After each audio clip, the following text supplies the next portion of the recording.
Hey, this is Andy Ogles, Congressman from Tennessee's District 5. I'm here with my good friend, and I'm a huge fan of Dr. Ben Carson, and we're just here about to go to the State of the Union. I'm expecting, quite frankly, a lot of hot air, and I guess that's in the context of the balloon that just flew over America. But that being said, over the last 2 years, our economy kind of hit rock bottom. And so, anything less or anything that's better than terrible is an improvement. And I think that's what we're going to see tonight is they're going to tout all these statistics that are these vast improvements. But the reality is, when you look at where the economy has been and where it came from, this is still not acceptable. But absolutely. And what's so interesting is that all of these difficulties that we're having that people perceive are self-inflicted. None of this had to happen. That's right. It starts back with, the whole energy thing. We have been blessed with a lot of fossil fuels that we've learned how to extract in a clean way. Green renewable energy is a good thing, no problem with that, but you can use one to get to the other. You don't have to create a big gulf in between that makes it more difficult to get there. But ideology has driven so many things that are counterproductive.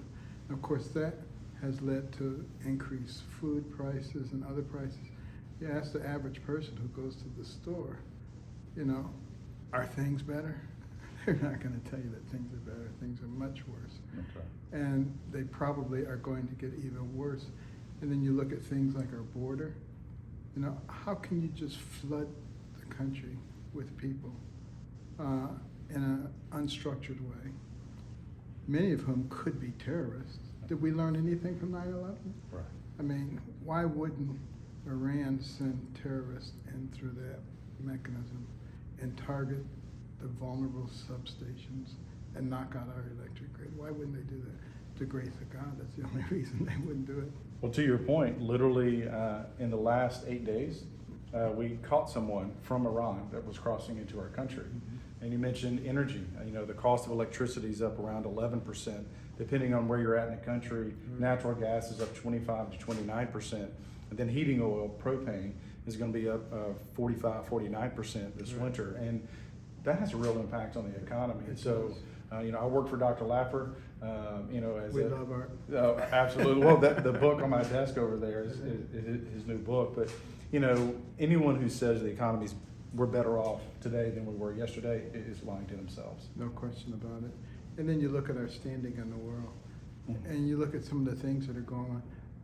I mean, if we had simply given Ukraine what they needed in the beginning when Russia was building up their forces, that would have never happened. And then look at all the ramifications of that. So now we're in almost a no-win situation because, quite frankly, Russia's not going to back down. Right. Putin is never going to tuck his tail and run. He would rather destroy the world than do that. Yeah. And so this is a more serious situation than most people think.